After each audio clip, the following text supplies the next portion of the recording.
I'm so happy you're here. Some of you know everything already, so this is, you do. I don't, but you do.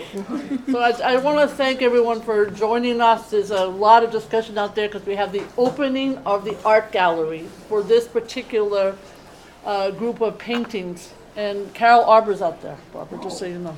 But now she's called Hope Arbor, so I was all confused. She changed her name. Carol Arbor's out there in the art gallery. Yeah. Anyway, I really appreciate everyone because you have busy lives and busy commitments, and I really appreciate your coming. It's thanks to Aldrin. Where's Aldrin? He's Aldrin's in the right here. Aldrin Benia, who we have all of these sessions, and that I say without really knowing that more than any other borough, we are focused on trying to get people to have the kinds of trainings that will enable us to plan better for the borough of Manhattan. And just so you know, we are working on NoHo Soho, Chinatown, Inwood. We worked with a speaker on the issues in East Harlem. We're going to work on resiliency, which is partly down in the bottom of the borough. We're also just working on the bus station. We're working on Penn Station, East Midtown, Seaport. There's a long list, and it's only because of your work. Because, to be honest with you, there are no easy answers. How do you deal with the parking? How do you deal with the open space? How do you figure out how to have affordable housing? And unfortunately, we end up with these tall buildings. You know, that's how it works. I don't love some of this. How do you preserve at the same time? These are huge issues. Mark and others have been doing this for a long time. Some of you have been doing this for a long time. It's very, very hard, particularly as the prices go up and as the land gets to be less. We're dealing with religious institutions who understandably do not want to be landmarked, don't have the money, however, to pay for the HVAC system. These are all every single minute issues that you deal with and that we deal with. So it is such a comfort level to have you here able to share your expertise with us. We can only do it together. And so I know I really appreciate taking the time. You're taking the time to be here tonight. Now, we have amazing expertise. Some of you know Basha Gerhardt because she has been with us for a long time as Deputy Director of Land Use Division. She was at City Planning before. She testified today at the City Council on POPs. I think you know better than I the challenges of a privately owned place, which is supposed to give you access as New Yorkers, as the building gets more FAR, easier said than done. Some of them have no purpose. Some of them are not even accessible when they're supposed to be. We don't know, do we call city planning? Are they supposed to do something about it? Oh no, it's the buildings department. Oh no, it's the city planning. Hello, somebody has to follow the law. So these are the kinds of issues Basha might share with you, the hysterical discussion today at the city planning on this topic. So we've all been through it, particularly in Manhattan. And so Basha will share a lot of this, and she's been a huge guiding light. Jim Karras is the Director of Land Use and General Counsel. I know him because he was 21 years at the City Council.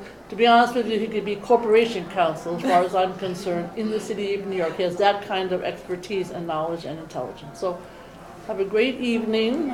I have to go to horrible meetings tonight. And I would much rather be here. Some of you know which ones I have to go to. Thank you, Aldrin, very much. And thank you all. Thanks.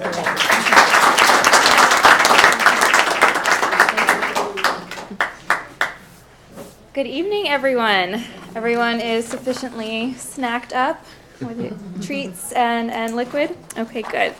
So before we get into the advanced zoning portion of tonight's seminar, we're going to spend a few minutes doing a Land Use 101 recap. This is to help the... Okay, good. Even though that is a required prerequisite for this course. How many of you were here last night? Okay. How many of you took Land Use 101 in the fall? Okay, and how many of you a year ago? All right, so that's why we do. So that's why we do a Land Use 101 recap. So I do apologize to those of you who were here last night. If you want to call out the answers or call out any of the talking points, go right ahead. The purpose of tonight's session is not actually POPs, so I can add that in at any point. We could talk more about POPs. I do love them too. Tonight's session is very community board focused in the sense of I do want to spend a significant amount of time on special permits. Even though a lot of development does happen as of right, one of the more meaty pieces a community board has an opportunity to weigh in on are the special permits that come through either the Department of City Planning or Board of Standards of Appeals, and mostly the ones that come through city planning. Manhattan is very special in a lot of ways, and one of those ways it's special is it sees the most special permits. So that's why tonight's session is very focused on that part of the zoning resolution or aspect of the community boards, especially the land use committee or planning committee. Each of you call it something different in your respective boards. That's why tonight's presentation is more focused toward that type of zoning discussion. We're also going to spend some time on inclusionary housing as a kind of deeper dive into the incentive zoning program we have in the zoning resolution. We're going to spend some time on zoning lot mergers and floor area and FAR. I'm very proud Gail is able to say FAR. That is huge. You would not believe how many elected officials still say FAR. I expect none of you to ever say FAR again. All right, so we're going to get started. I asked that because we do have a lot to cover tonight, and I hope I will get to a number of your questions in subsequent sections, but if you could hold your questions to the end of each section, that will enable us to get through the material more expediently. Now I just have to use this properly. All right, so let's start with our Land Use 101 recap. Last night or sometime in the last 2 years, you learned that we have two versions of the zoning resolution. The first one is the 1916. It's one of the first zoning resolutions or zoning programs adopted in the country. It was all about the separation of light and air, separation of uses, and this idea of building form. 1961 zoning resolution was more about not just the building form, but also how do we accommodate cars. And it was very much about the accommodation of those cars that dictated our building forms and the height and setback requirements. There was parking requirements.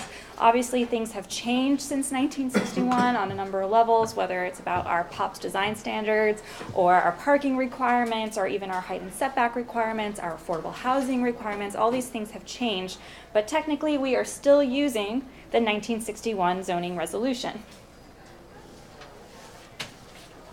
Very light touch. Okay. You also learned about this idea of incentive zoning. What is incentive zoning? It is in exchange for the provision of some type of public good, whether it's affordable housing, privately owned public spaces. Okay, good. We've got POPs twice already. The landmark preservation and subway improvements, all of these are examples of public goods. And in exchange for providing those public goods, developers received floor area, or FAR, depending on the way the the program is structured. So bonuses allow bigger buildings in exchange for a public benefit. That is the underlying principle of incentive zoning. So when we talk about that a little bit more later on, that's the kind of guiding framework for that. All right, you also learned about the ULURP process, CEQR, and how 90% of what happens in the city of New York happens as of right. As of right does not mean you get to do whatever you want. As of right means you have built something pursuant to all of the rules in the zoning resolution, all of the building code requirements, all the plumber requirements, all of the various codes that govern how things are constructed and built and happen in the city of New York. That is versus discretionary. Discretionary actions require something extra. By their very nature are the exceptions to the rule or require additional environmental analysis or additional public review or acknowledgement. So all of these buildings are very big. Not all of these buildings required special permits. Not all of these buildings went through public review. So just to see the kind of scope of things that can happen, someone always says, oh, how did this awful tall building happen? Well, sometimes that awful tall building happens as of right. Sometimes a beautiful building happens because of the special permit process and the design review pursuant to that. So just looking at our 4 examples here, this one, as of right, discretionary, as of right, discretionary. So again, visually may not be that much difference between all of them, but depending on the zoning framework for that particular area, the underlying zoning rules, and we'll get to that in a little bit in terms of what those rules shape. The rules shape the buildings, and sometimes those buildings want to go outside the rules, and that's how we get special permits. All right, so in Land Use 101, you also learned about CEQR and ULURP, the city's environmental quality review process, which is all about disclosure, and the Uniform Land Use Review Procedure, ULURP, which is all about, again, disclosure. It's about scope, and it's about moving something through that public review process. It's about that 10%, those discretionary actions. In this process, you already learned that there are a number of opportunities for public comment. We always look to our community boards from the Borough President's Office to make good use of that opportunity, because we look to amplify your concerns and to build upon them. So if the community board is not taking advantage of the various opportunities within these set legal processes, you're making our work a little harder. So please do your job too. All right. You also learned about this thing, transfer development rights, TDRs. This is where we get into people saying FAR by accident or air rights by accident. It's development rights. We'll talk about those in a little bit as well. But you learned about this concept. Again, this is a zoning tool. It's one of many zoning tools. It is not the only zoning tool, but it is a zoning tool that allows for greater density or floor area in a development in exchange for something. That something could be the preservation of a building. It could be, happen in a zoning lot merger where it's actually distribution. But this is a tool that exists. All right, so that takes care of the Land Use 101 recap. Is all those concepts nice and fresh in everyone's head? Okay, great. So we're going to get into zoning calculations. What are zoning calculations? This is actually a sheet. There is a sheet of paper when you get those discretionary special permit applications. There is a large architecture plan that is either labeled zoning calculations or zoning analysis. So we want to take some time to explain what you will see on that sheet of paper. So zoning calculations refers to how you decide or begin to decide whether a building is as of right or discretionary. So typically if something's coming in as a special permit, you will also see these zoning calculations on the ZD1 or the diagram that's available for public comment through the Department of Buildings website and through their, I'm blanking on the word, but through their process in which you can issue a complaint or say, oh, something's not quite right on this diagram. So things to keep in mind when we're talking about zoning calculations. Zoning calculations cover a myriad of things, whether it's parking requirements, the number of street trees required for frontage, how much floor area is generated, how much floor area is permitted versus actually built. But one of the things to keep in mind is that the big piece that you'll always hear about a lot of in terms of like at the land use committee level when something is coming through the discretionary process is this thing known as bulk controls. Bulk controls covers a number of different requirements for the building. Right. So bulk controls includes floor area ratio.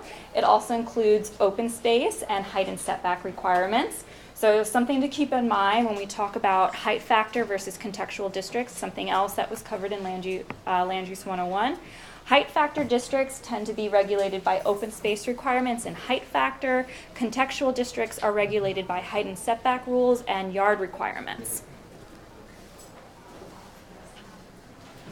So when we talk about height and setback, there's a lot of different ways in which we get to what does that mean.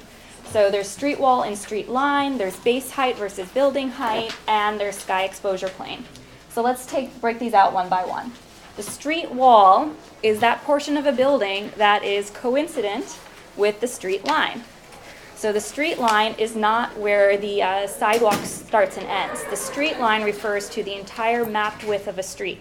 In case you're curious what the map width of the street is, we can go down the hall and ask to talk to Hector, and he will show you on one of the maps, which we are the custodians of. The city map is what shows the mapped width. So again, the street wall is coincident with the street line. In the zoning resolution, depending on the district, there are requirements for your street wall. For example, the requirement could be 80% of your street wall must line up with the street line. The requirement could be your street wall is allowed to be 5 feet set back from the street line. So this is what those requirements can refer to. Then you have base height versus building height. A base height refers to the lower portion of your building, and it will appear in the zoning resolution as your minimum base height must be 20 feet. So in some of our medium to high density districts, there's requirements such as the minimum or maximum base height. So those base heights are really about constructing a certain type of building form. It's about making sure that building form, no matter what its maximum height is, relates to the streetscape and to, I want to say, the pedestrian realm. Building height. I'm going to close that. Yeah, go ahead. I think, are the doors already closed, or can everyone hear okay with the Is that with the door din? closed over there behind you? Yeah, it is closed. It is closed. Okay, so I'll try to amplify a bit more. Oh, no, that's All right, so building height refers to the absolute top height of a building. So you can have a very different base height versus a much higher building height. Now, certain districts do not have the base height requirements, and we're talking about height factor buildings. Those allow to go straight up, but they're still regulated by other things like the sky exposure plane. So the sky exposure plane is an invisible plane of existence, zoning plane of existence. And in height factor districts, you cannot go through the sky exposure plane. The sky exposure plane is represented as a ratio, height over length as it's going up, and it typically starts at a particular base height. So if you want to see a cool example of how the sky exposure plane works in built form, 9 West 57th Street, designed by Gordon Bunshaft when he was part of SOM. Instead of doing, I want to say, the typical wedding cake or ziggurat form you would see as part of the more traditional 1961 zoning shapes, or even under the 1916, he did a curve building in order to avoid going through the sky exposure plane. And again, if you're regulated by the sky exposure plane, you typically do not have a maximum building height. In contextual districts, we're talking about a lot more building controls, and that's where you'll start seeing a minimum base height, a maximum building height, and these other controls start to fit together to shape your building. Does building height, that term include mechanicals? If there's a maximum? Yes. Good question. Yeah, it does. All right. Does it include mechanicals? Any Okay, so this is all about the basic built form. There's a number of things known as permitted obstructions in the zoning resolution. Permitted obstructions includes mechanicals, balconies, parapets, water shaft things, your fire escapes. Under the green buildings text, it now includes solar panels of under a certain size and height. It does not include chicken coops, if anyone is curious. These different things work together, right? So again, this is about a maximum building envelope. This is not including the permitted obstructions or things like crenellations or the particular architectural details someone might add to a building. In terms of setback, which I forgot to mention, setback works with these base heights. So at a certain height, it'll say, oh, you have to set back 10 feet. Once you go up to the next level, you have to set back another 10 feet. Those setbacks are regulated not just by what's in the zoning resolution in terms of as you get to certain heights above grade, but also how wide or narrow, again, the map street or street line to street line is. So you typically on wider streets, going back to this idea of light and air, if you're on a wider street, you typically don't require as large a setback because you're already going to have that light and air coming in. If you're on a narrower street, the setback requirements are typically higher. ZQA, everyone remember that acronym? I'm sure you may have heard it just a few times over the last year, Zoning for Quality and Affordability. That changed some of those setback requirements when affordable housing is being constructed as part of the building. But again, typically the setback requirements were 15 feet off a narrow street and 10 feet off a wide street. So just in terms of typical numbers one would see. Okay. So types of air rights. This is the last time you will hear me say air rights today, and I'm only using it so in the colloquial sense, so to bring everyone onto the same page. When we talk about air rights, and I'm putting them in quotes because it is not a zoning term. It is not a legally defined term in the zoning resolution. But when we talk about them in the colloquial sense, we have condo rights, which is the same lot, different owners. And then we have what I refer to as development rights, which is a defined term in the zoning resolution. So development rights can be seen as extra floor area, where you have two lots, the same zoning lot. You have the distribution of floor area, where you have the same zoning lot in different zoning districts. And you can have transfer development rights, again, that incentive tool, where you have different zoning lots and you're transferring that excess floor area from one zoning lot to another. Now, I'm just going to pause for a moment, just in case this was not fully covered in Land Use 101, and since it has been a while, the zoning lot is the basis of all calculations off of the zoning resolution. A zoning lot can include multiple property owners. It can include multiple lots. A zoning lot must have contiguous property. In some boroughs of the city, it actually can include portions of the street bed. That's not very common in the borough of Manhattan because we have a regular street plan going back to 1811. It can include portions of water. It can include portions of piers. So zoning lots can take a lot of different shapes. If you're curious and want to read about all the different types of zoning lots, you can go to 1210, definition section of the zoning resolution. Anyone who has their phone right now, if you're very curious, there are 6 types defined. Some of them are based on property ownership. Some of them are based on aerial photos, especially when we start talking about our waterfront blocks or piers. If it appeared in 1997, it counts as a zoning lot. There's lots of different ways you can break that out. But again, it is the basis of these calculations that we're talking about. So when we talk about development rights, it's about what's left over. How much more are we going to talk about later, the TDRs and when that can happen? And Here we go. We're going to get right into it. Quick question, and correct me if I'm wrong, that the two lots don't have to be contiguous if there's a large boulevard or street in between? It can be transferred over? That is only for transfer development rights and only in specific cases. So one of the first things we want to get into is how do you calculate your excess floor area for your zoning lot. So before we can even start talking about zoning lot mergers, and we are going to get to them, I promise. So how to calculate floor area. It is an equation. A lot of zoning calculations are math. This is an equation. How to calculate floor area. You have your maximum floor area equals your lot area times your FAR.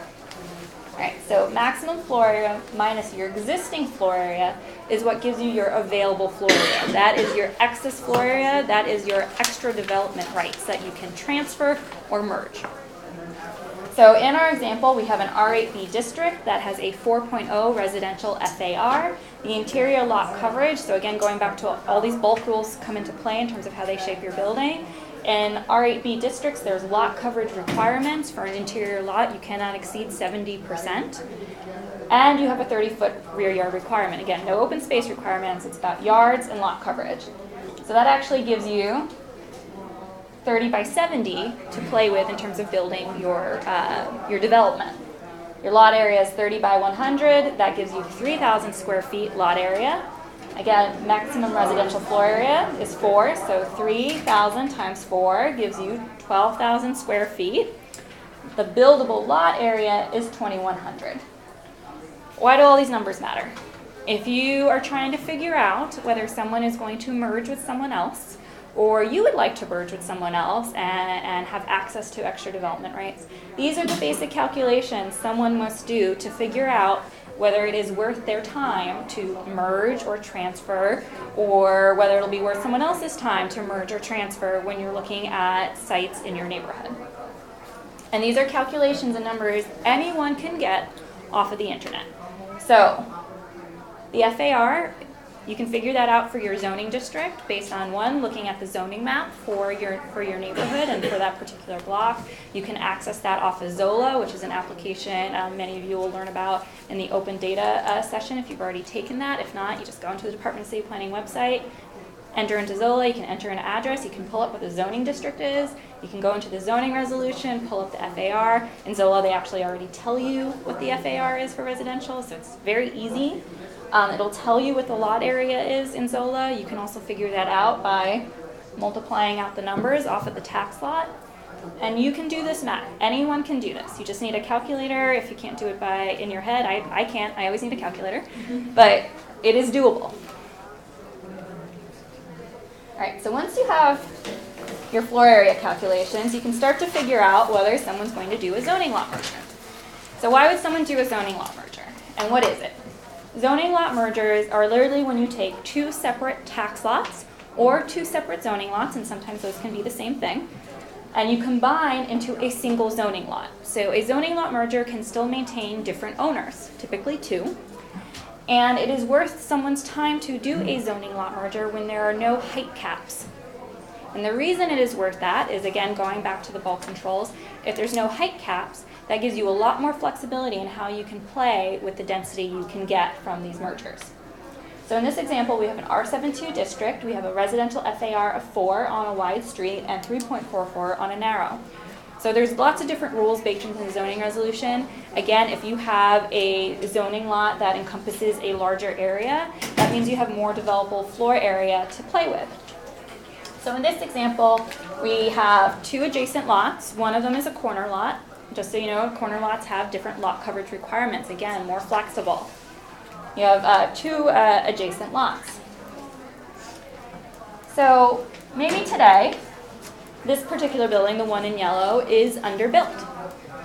And because there's no height requirements, they could shift or transfer, again, in the zoning lot merger mechanism, they can shift their floor area to the adjacent building, and the adjacent building can go more dense. More dense doesn't necessarily mean higher.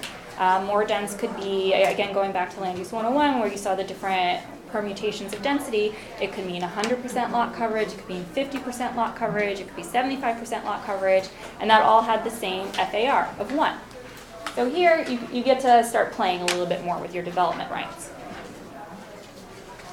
Now say there is nothing on those two lots today. And we're starting from scratch. Someone wants to do a fresh new development. This is how we end up with that. All right, so what's one of the more common questions our office gets, especially the land use division? How did they build such an awful tall building? Or how are they planning on building such an awful tall building? Usually through a zoning lot merger, usually in a height factor or non-contextual district. So what happens here is the two separate owners merge. They create a new zoning lot for the purposes of doing their zoning calculations. R72 is a height factor district. They now have a greater field in which to place their building tower. When you have a greater field in which to place your building tower, you run less of a risk of running into the sky exposure plane. That's how you get a taller building. That is not just taller, but also now denser. The second question we always get following how are they doing this and what is as of right, and so I should say the third question down in that conversation we tend to have is how can I find out if someone is doing this? This is an as of right process. The zoning lot mergers are as of right. There's nothing in the zoning resolution that prevents someone, if they have contiguous tax lots or zoning lots, and all you need is 10 feet contiguous to do this, of moving forward.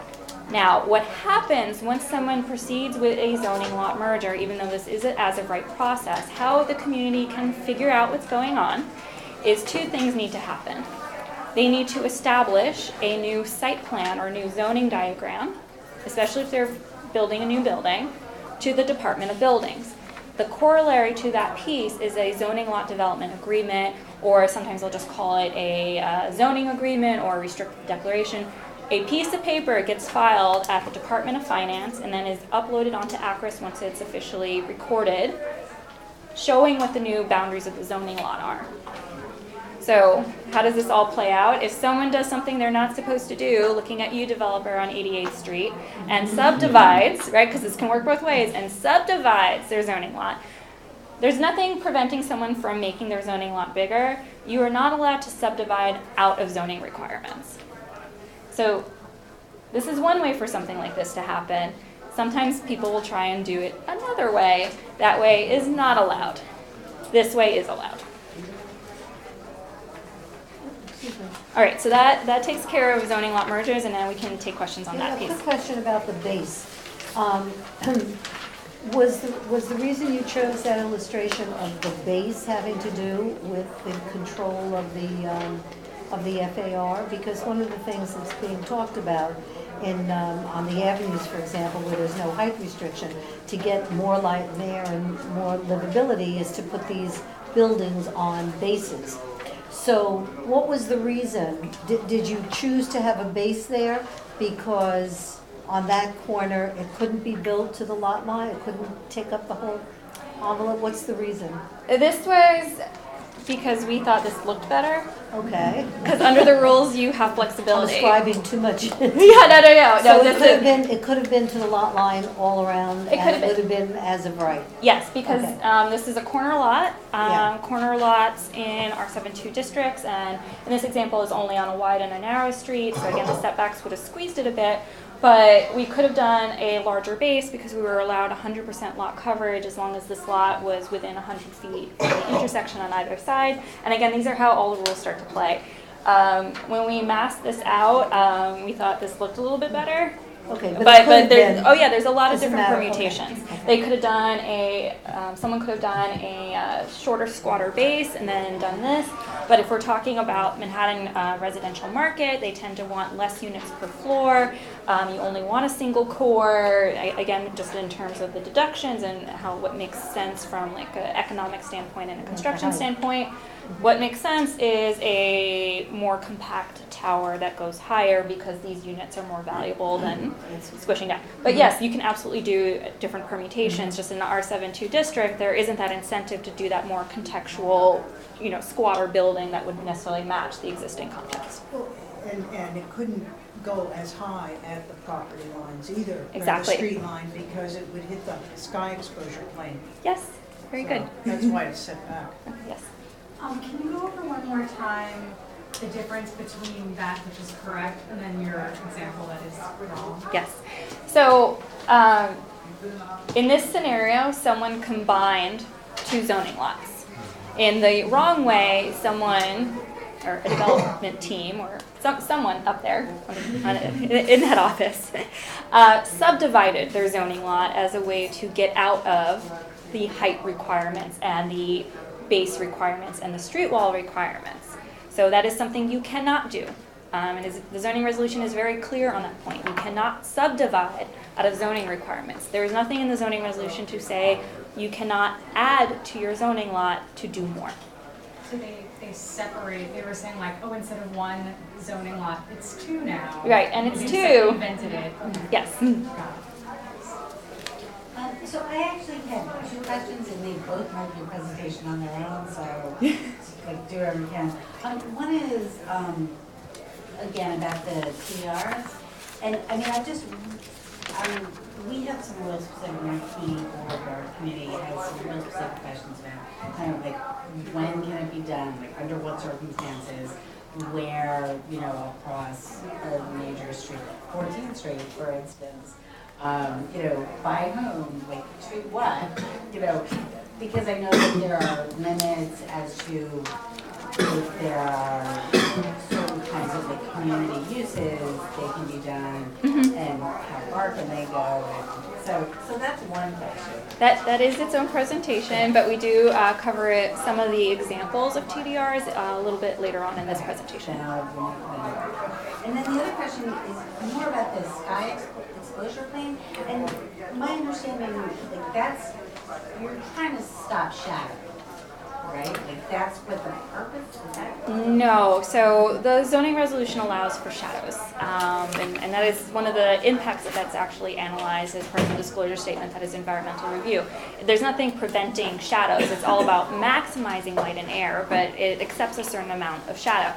A good example of this would be the special midtown district and the daylight equivalency charts that are baked into the requirements, where it accepts a 70% kind of light coverage or horizon coverage, and then anything beyond that is supposed to be subject to different tower rules and top control rules. And I guess, so my question again, because I suspect that's another definition, where can I go and kind of learn more about how that fits in with other zoning rules?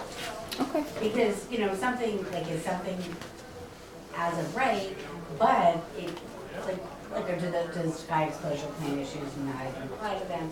Like, how do I find out about that? Okay, so anyone is welcome to read the zoning resolution in its entirety. That is the best way to learn all of the rules. If you'd like to focus... Hey, it's summer, I got time. Right, I mean, in fairness, it's 3,000 some odd pages printed off the online version, but if you'd like to undertake that summer project, more power to you. If you want to focus your reading, you can look at the rules for the district or the districts in your neighborhood.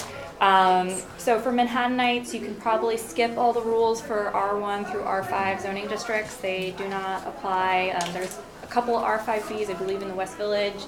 So if anyone from those neighborhoods or interested in those neighborhoods wants to read those sections, but generally we're talking about medium to high density residential districts, which is R6 through R10.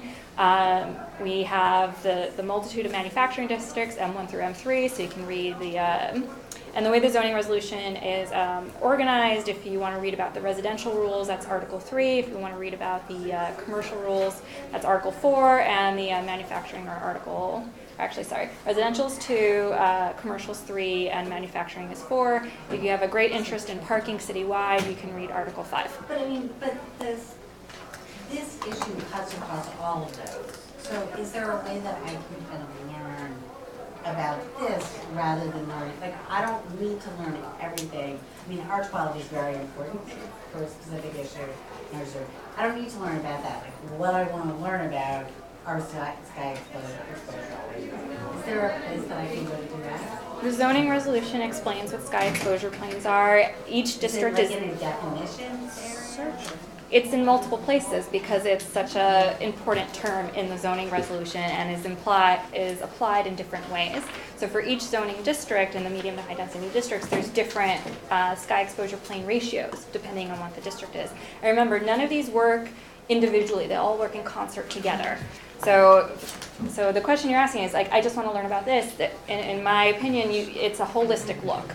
And the sky exposure plane is just one tool. So again, we can spend a lot of time on just in these individual rules, but that's not the purpose of tonight's session. All right, so any other questions on zoning lot mergers or zoning calculations before I move on to inclusionary housing? All right, so inclusionary housing is an incentive zoning tool. And I'm just going to dive right in. Many of our community boards were incredibly active in the review of zoning for quality and affordability and the mandatory inclusionary housing program. So we're very proud of all of you for commenting and being engaged. So I hope we can speed through these slides, but it's something, or not. But it is something important to the office and something we want to make sure everyone's on an even playing field in terms of the terminology. All right. The voluntary inclusionary housing program includes inclusionary housing designated areas, IHDA. It also includes an older R10 program, which was done in the 90s. Both of those are opt-in voluntary programs. The way they work is there is a base FAR, a base floor area ratio for residential use. On top of that, you get a bonus, and that's what gives you a maximum floor area ratio. You cannot currently exceed 12 residential floor area in the R10 districts when you use the older R10 program. And inclusionary housing districts were mapped in conjunction with contextual zoning districts that were done in the prior administration. So under the voluntary inclusionary housing program, not the older R10 program, but the IHDA areas, it's 1.25 square feet for every square foot of affordable housing. So this is about floor area calculations again. This is not about unit nut counts. So this is where this difference differentiates from like the 421A program, the 80/20 program, any of the other tax increment programs, or anything else that an affordable housing developer will talk about. And I just go blank because it's even more numbers that's in the zoning resolution. It's all about financing. So this is where it gets a little confusing for folks, because sometimes you can have buildings that are using multiple funding streams, which counts units, versus the zoning incentive program, which doesn't care about units and cares about floor area. And sometimes that floor area doesn't exactly correspond with the unit count. There can be that differential there. The thing to keep in mind is even in these opt-in programs, the affordable housing that's provided through the program must be permanent. And that is because the floor area is permanent. So regardless of what the financing mechanisms were, any of the floor area provided under these programs has to remain permanently affordable. What would that acronym said in the beginning? Inclusionary housing designated areas. So under the inclusionary housing program, again, the opt-in voluntary program, you have on-site versus off-site. So again, going back to this idea of the zoning lot. On-site means on your zoning lot, you have both the affordable and the market rate floor area. Off-site means you have two separate zoning lots, and sometimes those zoning lots could be adjacent, but they're separate for the purposes of zoning calculations. And one has the affordable floor area, and the other one has the market rate plus the bonus generated by the affordable. Now, off-site is allowed to be anywhere within the community board or within a quarter mile in an adjacent community board. So when we talk about eligible areas or areas where you can opt into these programs, this is what we're talking about in the borough of Manhattan. So the inclusionary housing designated areas, the IHDA, those appear in Appendix F of the zoning resolution. And those literally have little maps for various areas of both Manhattan, Queens, Brooklyn, Bronx, of inclusionary housing designated areas. It shows the boundaries. It shows within those areas where you can do this. And the section that typically applies is 2390. I wouldn't necessarily quote this because I know they did reorganize under ZQA, so that was an update I forgot. But generally, it all corresponds to the inclusionary housing rules, and that's how the two pieces work together. So for the borough of Manhattan, we have inclusionary housing designated areas. So those are the yellow. And then in blue is all the R10 program eligible areas. So remember I said Manhattan has manufacturing districts, residential districts. It also has commercial districts. Commercial districts, going back to Land Use 101, in commercial districts you can have residential use as well. So our higher density commercial districts, our C4s, our C5s, our C6s, also have residential equivalents. And some of those districts, the residential equivalent is an R10 district, which means it's eligible under the older R10 program. So what does this all mean? Someone comes into the community board, they have a inclusionary housing application or R10 program application. Under the zoning resolution, they are required to go to the community board. The resolution does not say what they must do when they get to you or what the application must look like. It just says they have to come. It's something we're keenly aware of and would like to fix. But that is the current process today, and that's when you will see it.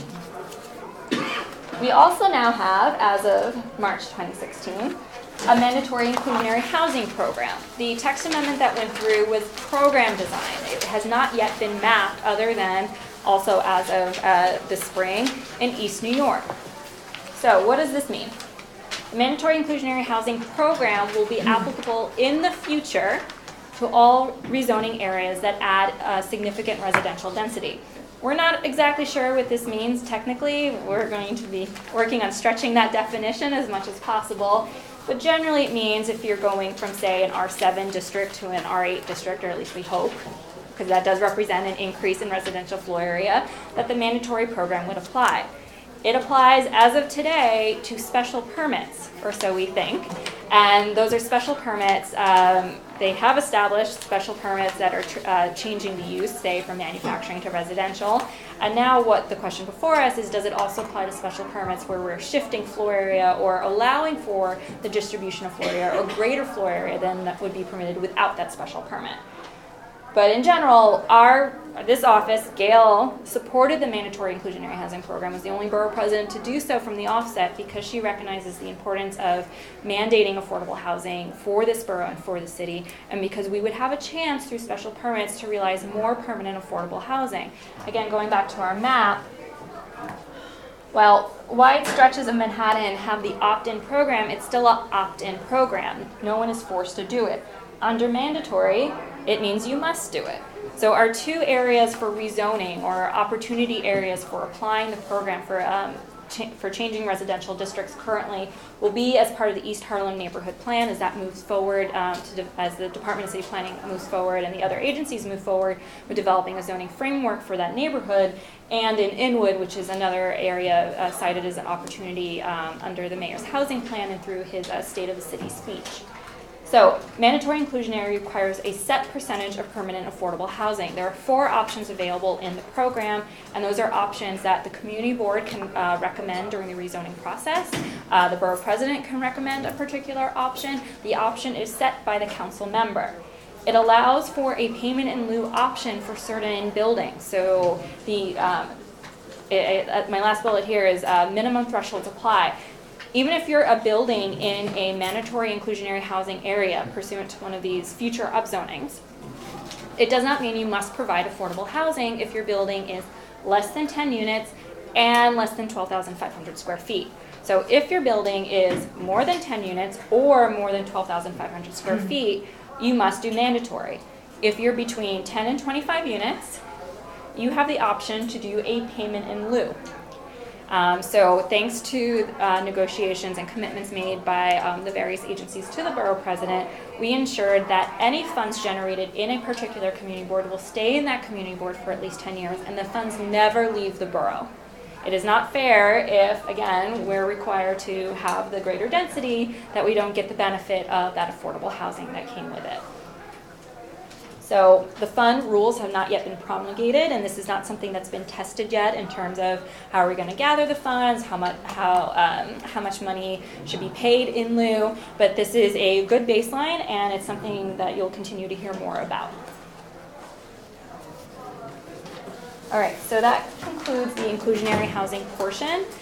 Any questions? Yeah, one of the issues, and when 421A programs, whatever, came before the community board, and they were referred to as affordable housing, one of the questions I always raised was, are there requirements going forward, not just the first year, to look at the tenants, at their tax returns, et cetera, to make sure that in fact they still qualify?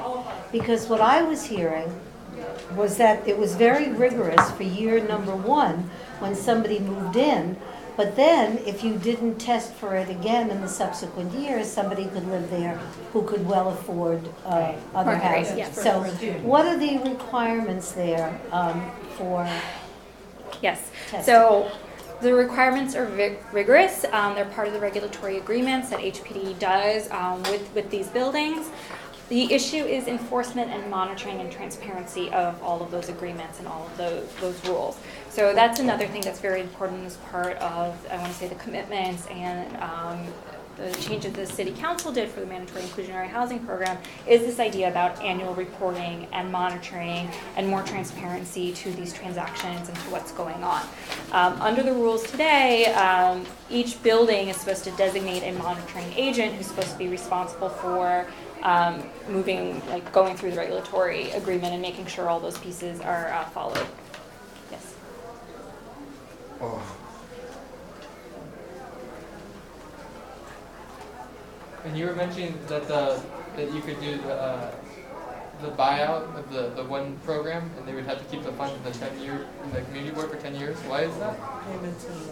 So we want to ensure that the burden of, say, a bigger building, especially a bigger building that does not have affordable housing, that is offset by the public good that is promised under the mandatory program. So that fund commitment to stay in the neighborhood is very important. Otherwise, we will not get the type of economic diversity that is the aim of any inclusionary housing program. Just want to make sure he's okay with the answer. Got it, thank you. You're welcome. Yes? But right now, that's just Inwood and East Harlem are the only two districts in Manhattan. Currently, yes. So I think part of the testing of the fund, where we'll see the greatest applicability, will actually be through the special permits that are requesting a residential floor area than they otherwise would be able Just to in have. those two districts. So, right, the opportunities, Because the other communities are very different than those two districts, and they could work very differently yes, in other parts of Manhattan. yes. But this is, That's, at least we have a program versus Okay. before we had no program. No, But no. these are, I think for us, we want this to be the start of a longer conversation about how we ensure affordable housing is constructed in the borough. We have a lot of city-owned property. There's obviously various plans from NYCHA for infill. There's a lot of different opportunities.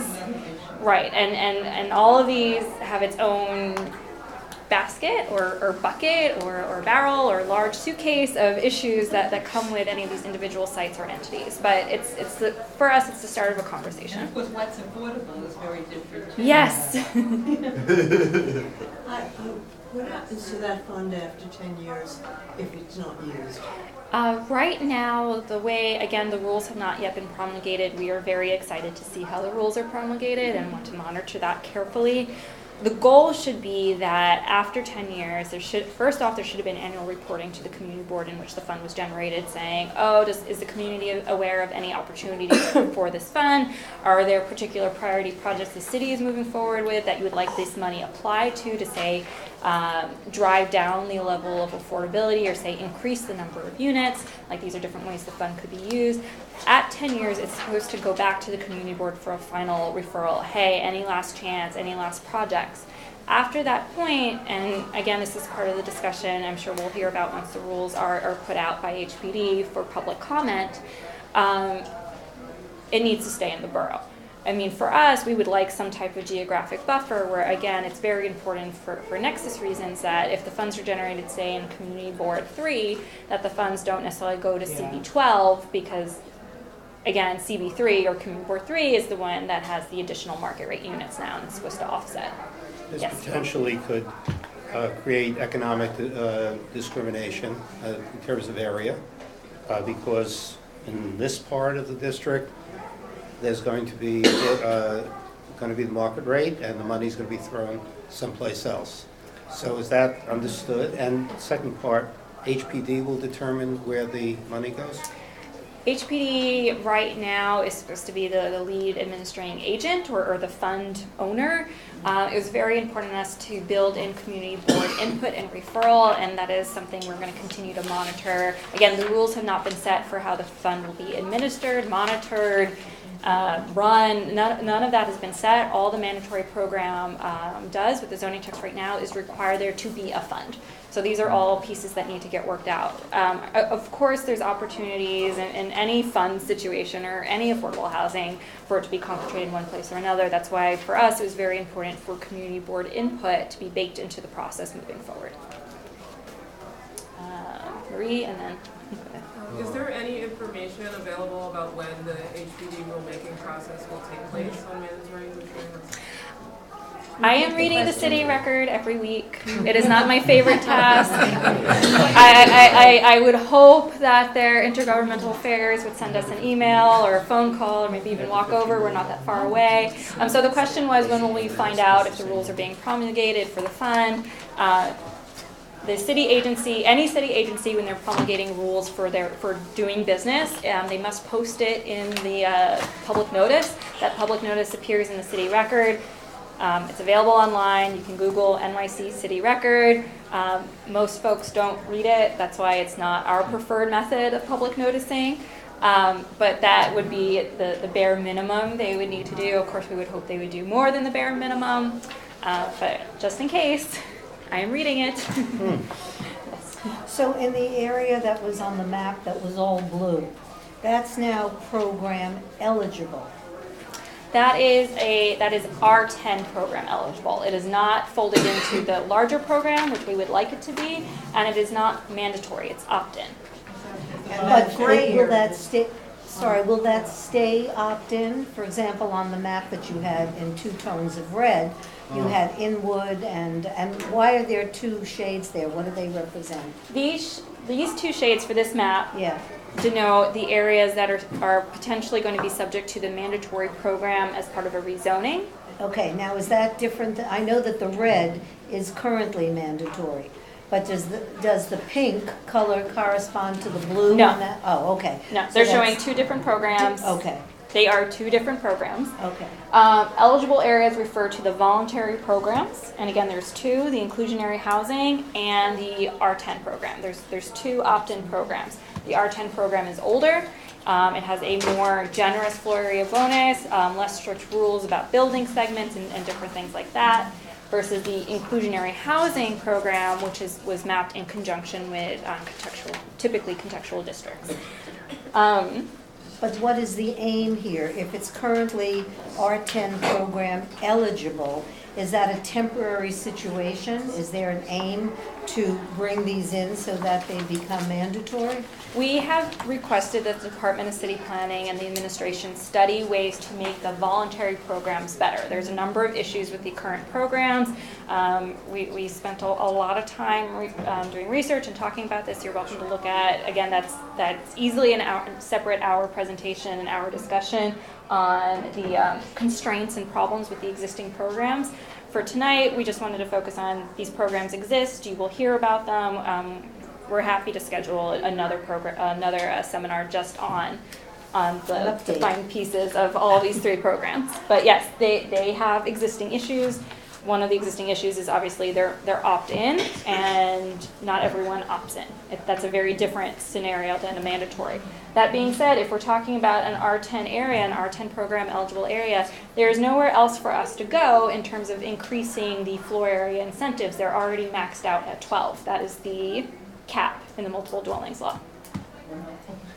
For now. For now, I was going to say yes. So people can argue either way whether you should get rid of it, but for now, and today, this is what we're dealing with. R12 that has no limits. There are no R12 districts. So I think. No, there are no R12 districts. There are no R12 districts in the city of New York. The highest residential district is an R10 that allows a 12.0 FAR under the R10 program, or through going up to, if you're in a R10 that's also in an inclusionary designated area. Okay, so what's I'm sorry, because I didn't bring this, didn't obviously do my homework before I came here, but where they're talking about putting up the bathhouse building in Sutton? That is a R10 district. And they purchased development rights from their adjacent zoning lots. They did a zoning lot merger, which again was an as-of-right process. They proposed as part of that proposal purchasing floor area from generating affordable housing sites. And again, even that site is just a separate discussion. And we did a presentation actually for Sutton. All right, gentleman back there had another question.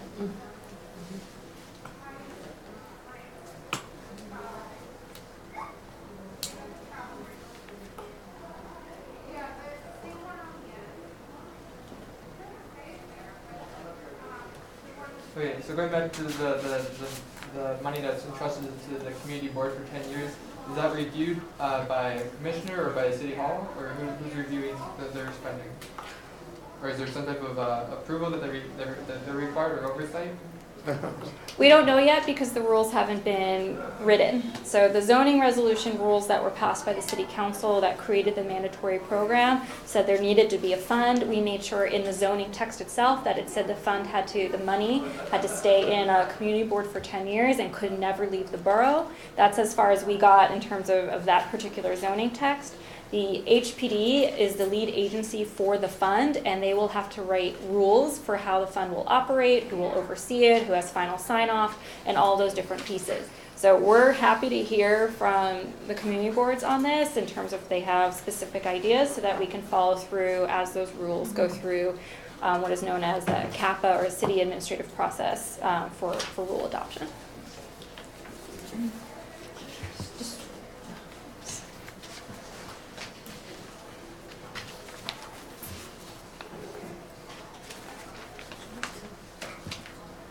And if they do instate these, if they do pass new rules and they instate these new rules, are they automatically applicable to all community boards? Or do community boards then have to vote whether they're going to integrate these rules or not? No, so once the CAPA process is complete, they're immediately in effect. So that's why it's really important. Marie asked earlier, how are we going to make sure that we're part of that process? And I was saying I was going to read the city record. So anytime a city agency goes through the CAPA process, actually, Natasha, if you want to grab from the mailroom, there's a copy of the city record. And It's I can going it's around here. the table. Oh, okay. Okay, great. So you can see what it looks like. There's a hearing requirement, and if the community boards do not go to the hearing, you will not have that. That is your opportunity to say, oh, I think these rules as written are great, or I think you could tweak this, or this is awful, please start over. Anywhere in that spectrum. It's also up to our office to comment, especially since we care very deeply about the fund, and that's why I made the joke about reading the city record on a regular basis. Okay, So, kind of a recap. So the gray area on this map, you will not be, we won't be seeing any inclusionary housing. Correct. Unless, in the part that overlaps with the pink on the other map, we would only see it if The community. an owner needs a special permit or No. No. there is some special. Okay. If there's a rezoning. In the light red. Rezoning. No, because, so how The maps many- are not overlaid, Yeah. okay? But right now, this is only showing where the mandatory program may apply Right, in the that's future. what I'm asking, Right. yes. That is versus the voluntary program, again, the opt-in program, which applies in the blue and yellow areas. So there are areas that, Do not fall into either of these buckets. that's right. And- Yes. And even for the pink colored one, even where it's mandatory, it's only mandatory if, and it's you know, the area has been upzoned, or an owner needs a special permit, right? Right, if it's a ULURP. Right. Yeah. So, okay, so. Right, so we don't have a lot of So if you're doing opportunities. something, if an owner's doing something as of right in an area that has not been rezoned, Yep. there won't be. It doesn't work. Right. Yep, those are the limitations of the programs. What was the criteria? Sorry, so she had her hand up. Because that, to me, that map looks like, she just explained it, it's only it's only something. Yep. It's not mandatory. No, it's not, the mandatory program does not apply today anywhere in the borough of Manhattan, and we're trying to get it applied to a particular special permit right now. And we just, I believe it's already gone, it still has to go to, it actually went through a city planning commission vote, and that was the Broadway Sherman project where they were doing a upzoning, and there was a corresponding text amendment to have that area also applied as the mandatory program. So right now, actually, the only place, and this is again pending city council review, the only place that currently has the mandatory program applied, or will have it applied, is a private site about there. Yes. Yeah. So what was the criteria For for the way you drew these maps? this map is just to show where the mayor's housing plan had indicated they wanted to apply the mandatory program as part of a rezoning. Okay, That's so the that red came one. from the That's the mayor's red. office. This, right, and we added the Inwood, because that came after in the That state came of from the... the VP's office. No, that came from the mayor's speech, State of the City speech. The actual mayor's Housing New York plan already had talked about East Harlem as a opportunity area for the mandatory program. Okay, and what about the blue area? Where did that come from? What was the This, criteria, in other words? the blue area is anything that has a R10 zoning district or R10 equivalent. This was a map we generated in-house. We just, So that there are no, in the gray area, which is unaccounted for, or the yellow, there's no R10 there's no R10. anywhere. There's no voluntary program, and this is true even today. This is East Harlem, the mandatory program does not apply. It has been no upzoning yet. Department of City Planning is reviewing the East Harlem neighborhood plan. They have to come back with a zoning framework that will not necessarily be mandatory or upzoning for the entire community board. So an owner cannot do it voluntarily, even if they were interested for certain areas. They could if they were If they're- if they were off-site within a quarter mile of the granting site. Again, off-site versus on-site. That's why I was saying we could spend hours just on this, and we still have to get to landmarks and zoning, special permits, and large-scale developments. So I'm going to cut the questions and move on.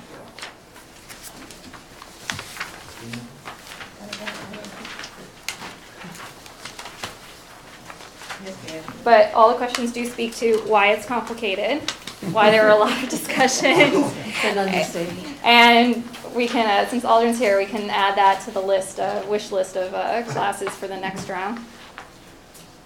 All right, so I'm going to move on to landmarks and zoning. Being Gail, who wants to landmark everything, we have to spend a little time on landmarks. Interiors too. Yeah, she wants everything, like everything. So, in honor of Gail. All right. But because this is advanced zoning, we're going to talk about landmarks with a zoning lens. So when we talk about landmarks and zoning, we are talking about New York City landmarks because it has to be, we're talking about it in a legal sense. And when we talk about a legal sense, we have New York City landmarks because we have the New York City Landmarks Law. So this should be very familiar for those of you who were here a few weeks ago for Landmarks 101. I see a lot of familiar faces. But so who passed the Landmarks Law? Who signed it? Yes. Good. Mayor Wagner passed the Landmarks Law. Was it just because of the destruction of Penn Station? No. Yes, I love it. You're paying attention. Okay, great. Penn Station is the best example of why we have the Landmarks Law. It's not the only reason why we have the Landmarks Law. A lot of buildings were destroyed, demolished, gotten rid of. But it's the most visible. It had MAS be created and a lot of our other advocacy groups. Jackie Kennedy still got the most PR. Exactly. All right, so Landmarks Law created the Landmarks Preservation Commission. They are the ones who have the power to designate landmarks, which then have zoning benefits, which I'll get to in a moment. Landmarks Law is valid because historic preservation is a public purpose, no matter what REBNY says. Courts have decided. Also, no matter what REBNY says, designation is not a taking. I apologize to any REBNY members, but easy target for landmarks. I agree with you.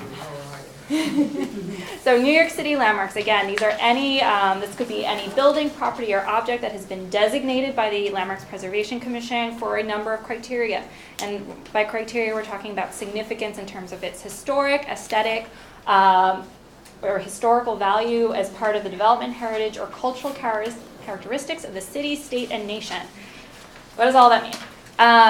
LPC has designated quite a number of landmark properties. If we want to talk about tax lots, about 28% of Manhattan's tax lots are covered by some type of designation protection. We have the most. We also have, so that, what does that represent? That represents about like 800 some individual landmarks, 40 to 70 historic districts, depending on how you want to count all the different extensions, whether you count them separately or not. 6 of the 10 scenic landmarks in the city, and a great number of interior landmark designations as well. So if you are a individual or historic, individual landmark or within a historic district, there are zoning implications. And the zoning implications are you do not get out of zoning. Just like you do not get out of LPC rules. They work together. Now you need to follow the rules of 2. You need to follow the rules of the LPC in addition to following the rules of the zoning resolution. So we'll get to the questions at the end for this section. So what that means is they work in concert, but they don't always match up. For example, contextual districts are not consistently matched, or I should say mapped over all of our historic districts. And even if they are, they don't necessarily match the built context. So that's why sometimes you have a lot of folks having to come in for special permits because LPC said, oh, we need you to build to X height, but the zoning actually allows X minus 10 height. So because you have to go through zoning rules and LPC requirements, you actually have special permits or special actions only available to you as an individual landmark or property owner in a historic district.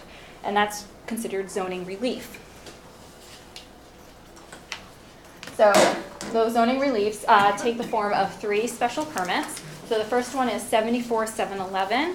Community Board 2 wins the prize of having the most 74711 special permits in the entire city. Yeah. Manhattan wins the prize for having the most 74711s, period. But CB2 has the lion's share of these special permits. So these special permits address changes to use, so say manufacturing to residential, and changes to bulk requirements. Again, remember that laundry list of height and setback and court requirements and yard requirements and lot coverage. If you're building or making changes to a landmark property, you're supposed to have some extra flexibility because, again, preservation is a public good. So this is what this special permit allows. It requires a continuing maintenance program for the landmark. So you're not just getting something for free in terms of your use change or your bulk change. There are no changes to floor area ratio or to use density. So you can say, oh, I want to switch to a residential use, but you don't get to exceed 12 FAR, for example. 74712 is really meant for either vacant lots or partially vacant lots within historic districts. And again, this allows for use or bulk modifications, and again, no changes to floor area ratio. All right, 7479. There were a few questions earlier about transfer development rights. When can you do this? Who gets to do it? Landmark preservation is one of the earliest transfer development rights, and this goes back to the Penn Central case as a way of how do you justify that this is not a regulatory taking and someone can still use their property? Well, I can sell my extra development rights to somebody else. So this, the TDR, transfer development rights, is not about who's next to you. It can be about who's across the street from you, who's, say, across the street and on the opposite corner, who's behind your building, like, say, 2 lots over. There's again, you can't be too far away.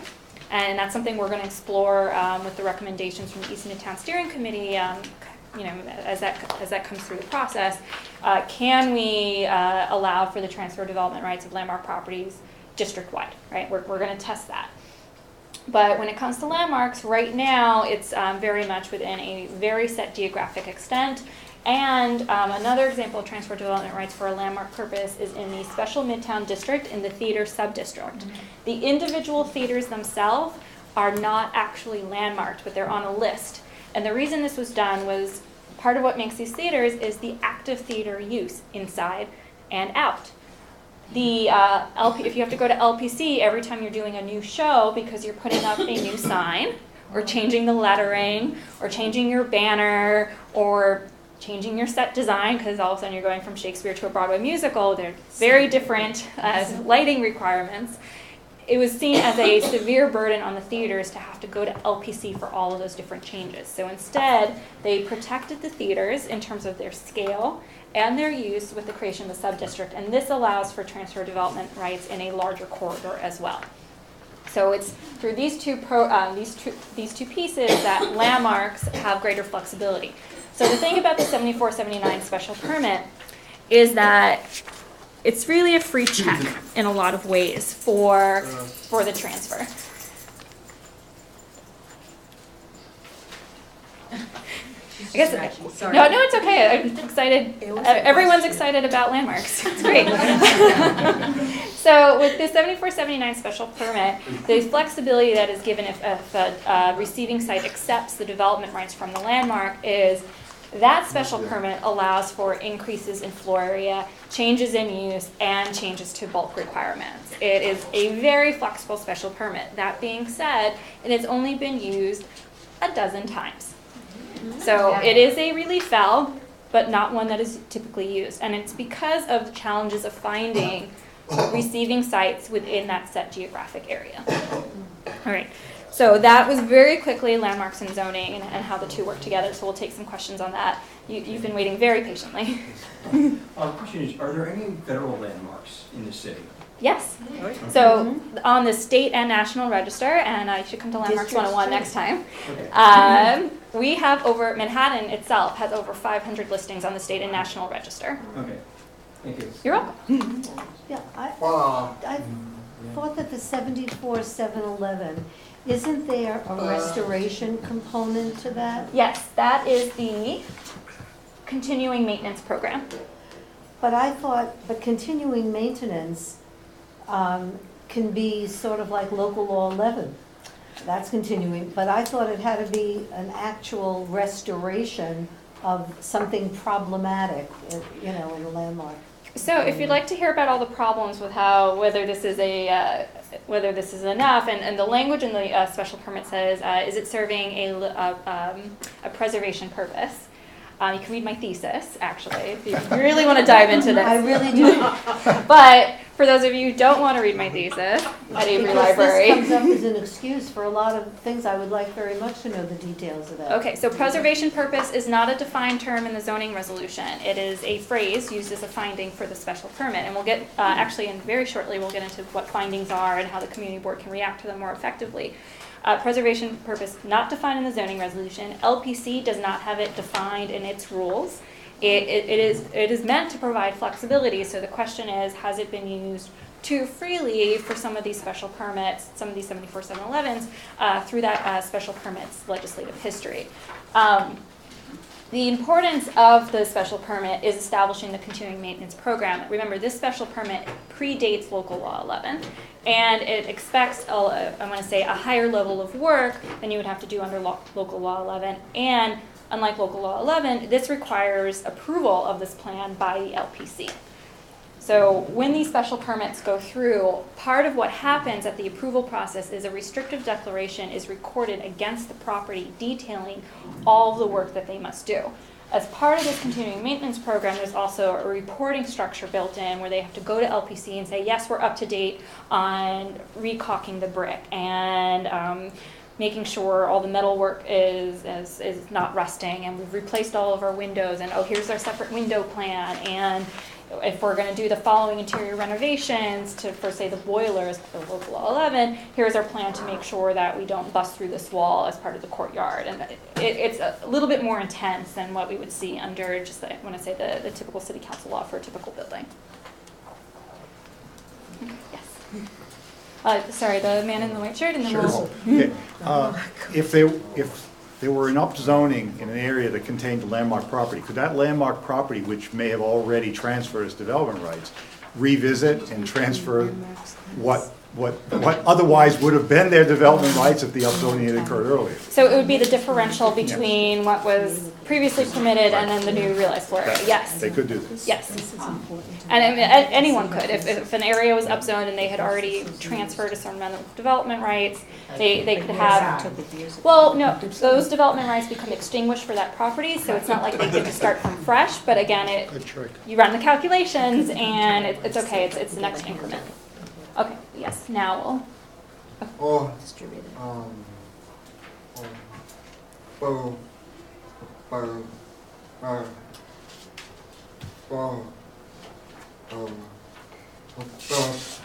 Alright, so I was just making comments about why the special permit came about for the maintenance. It seems like they're doing it to extend the life of the buildings, and I think that was just it was to improve and extend the life of the buildings. So I just thought it was something noteworthy. Not a question. Well, yeah, it's not really a question. Okay.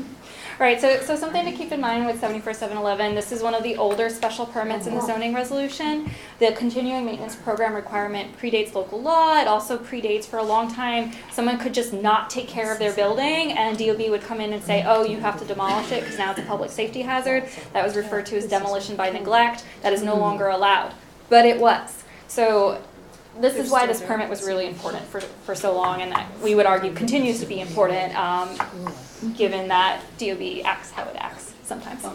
So you cannot demolish by neglect, it means that they have to fix it? Yes. Eventually? Because I saw a church in the Bronx where the roof is falling in. Is it a landmark church? Probably not.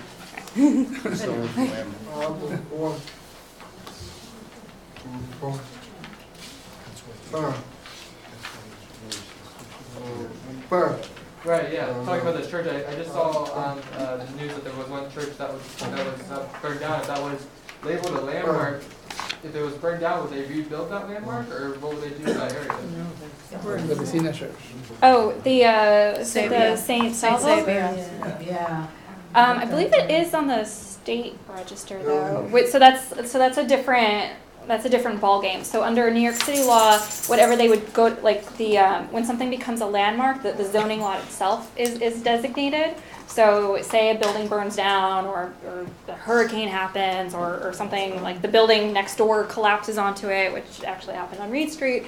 Whatever goes back in its place needs to go through LPC, but it won't necessarily be a rebuild or a reconstruction of that property. That is the individual property owner's choice at that point.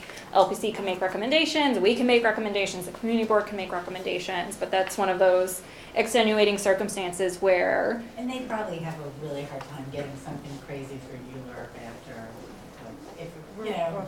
Well, it's not necessarily, it's not necessarily a ULURP. Like, that's the thing, like someone If can... it's as of right. If it's as of right, so. Okay. Yes. Just, did anyone not see the city record? I don't think it came out in this. Okay. Enjoy its fine print glory. Yeah. All right. Bless. All right, so we're going to move on. All right, special permits.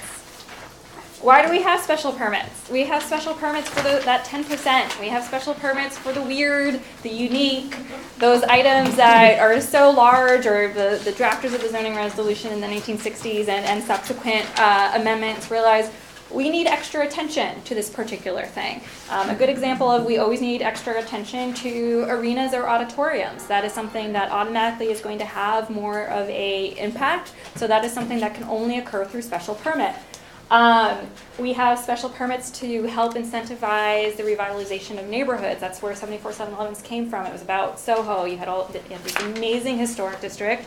But there are no mechanisms or financial incentives to force people to restore the largest cast iron collection in the world. So that was the incentive. We have special permits for seaplane bases. For those of you at the CD reception, this special permit hasn't been used, but it's in there.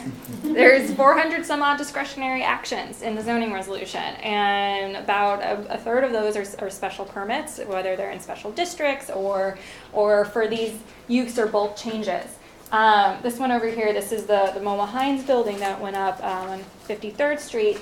This was all special permits. So it was a landmark special permit, it was a special midtown special permits, but all these special permits were meant because this was going to be a bigger building in the mid-block, and they wanted to do something different than what the as-of-right framework allowed. So the thing to keep in mind with special permits, special permits require ULURP. Community boards have a mandated role within that process. We always encourage our community boards to take their full review because there's a reason these are coming through ULURP. They require extra attention. So in order to have a special permit, a developer or site must qualify under set conditions. You must be in a residential district. You cannot be next to or within 100 feet of, some of them cannot be within 100 feet of a school for certain special permits. The arena auditorium special permit historically did not allow you to be within 500 feet of a residential district. So some of these special permits have very set prescriptive conditions before you can even get to the subjective part that is the discretionary action, which is something we refer to as the findings. Someone must meet the findings for approval. So special permits each have structure. There's an applicability section where a special permit can be requested. So this will be at the top piece. It'll say in the following districts, or it'll list like C6, C7, C8 under the title of the special permit. And this is all in the zoning resolution when you look at these. So the City Planning Commission special permits are in section 7400. The BSA special permits are in 7300 of the zoning resolution. Again, in certain special districts, there are also additional special permits and other actions. Next, there's a section referred to as conditions. This is known as the initial threshold for consideration. Is your site of a certain size? Does it have a landmark property? Is it in a historic district? Those are examples of conditions. Then you have the findings, what the project must meet to be granted approval. Going back to our 74-711s,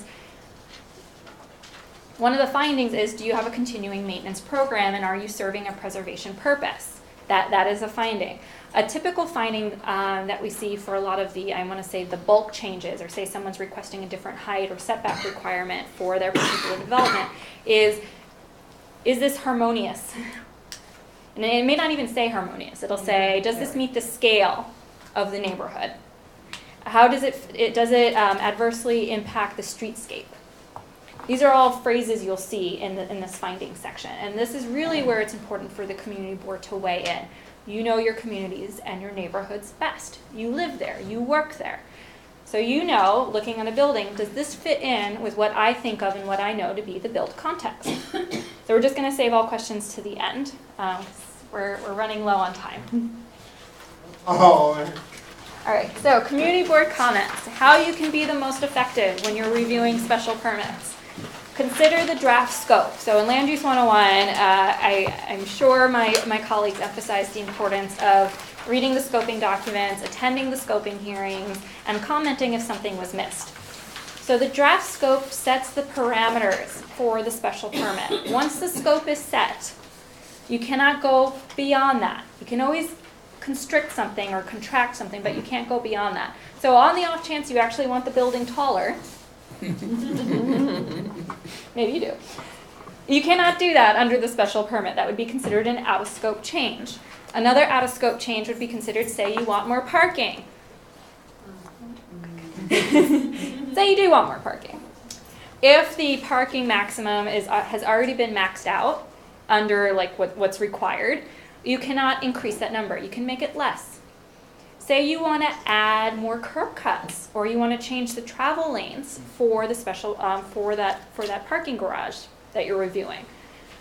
That has to be analyzed, and that could be considered an out-of-scope change if changing the location of, say, the curb cut impacts a different intersection than what was analyzed under the original disclosure document or environmental assessment statement, or in some cases even an environmental impact statement, EIS. So what does that mean? Once you have the scope and you're looking at the parameters of what you can look at, that's why it's so important to focus on the findings. We cannot stress that enough. Focus on the findings, because this is where you can have the most impact if you did not already comment at the time of scoping. Findings relate to neighborhood character. Pretty universally, it'll be some type of neighborhood character finding or something that we can expand to mean neighborhood character, especially when you're talking about built environment, urban design, good site planning, impact to the streetscape, pedestrian realm. All of these phrases appear in a number of these bulk or use change special permits that the community boards see. Services is another good place for community boards to focus on. Some of our special permits have findings related to, will there be an impact on local services? Now, historically, city planning and the city council were thinking about, is there enough lanes of traffic? You know, again, it was a very car-centric world. You can talk to, are the emergency rooms full? Yeah. What's the ambulance traffic? How's the trash pickup? How's your water pressure? This has nothing to do with what was analyzed in the environmental review. The environmental review is about disclosure. That documentation can be used to beef up an applicant's findings or their response to the findings. This is the opportunity for the community board to bring in those quality of life concerns or talk about those other things within these buckets. And that's how you can amplify those concerns and make them related again to the structure of what we're reviewing. Circulation is a common finding subtopic. It'll talk about what's the circulation on the street. So here's an opportunity for you to talk about pedestrian and vehicular conflicts. Are there already 10 curb cuts on the street, and adding an additional curb cut will mean there's like nothing left on the sidewalk for someone to walk through, or it just creates another opportunity for conflict. Can someone get to the open space easily? There are different ways that circulation can be expanded so that the community board has a chance to, again, within these parameters, address the issues that are facing you. Light and air. Light and air is a wonderful finding because this is where you can talk about building design. You can talk about shadows. You can talk about impacts to open space. You can talk about how the street feels, because this is the underlying principle of our zoning resolution. Access to light and air. As a neighborhood, as a community board, you know what is the aggregate impact of the buildings to light and air. Special permits are only dealing with a single building. The environmental review only has to deal with that singular building. But this is your opportunity to talk about all the other things that are happening on the block or in the neighborhood. But again, remember the scope. It's very fair for you to ask for a building to be taller because you want more affordable housing, or for the parking to be increased given the loss of parking in the neighborhood, or for you to even ask for an increase in open space. But if that increase in open space affects other scope numbers, that's why it may not gain traction. Because to modify applications in the process is not impossible, but it becomes more complicated based on the ask. So to be the most effective, and we don't want to discourage anyone from bringing up anything outside of these or anything, but to, just from our experience, to be the most effective in changing a project or shaping a project more to what you need, focusing on the findings will accomplish that faster than other mechanisms. But this also speaks to why it's so important to this office to focus on pre-ULURP planning initiatives or pre-ULURP planning opportunities, because the scope really does set the parameters. So if we can have those discussions pre-scope and before certification, then when we get to certification and to ULURP, we can focus on the quality of that open space versus the amount of open space. We can focus on the building design versus its overall height. We can focus on the type of affordable housing versus how much.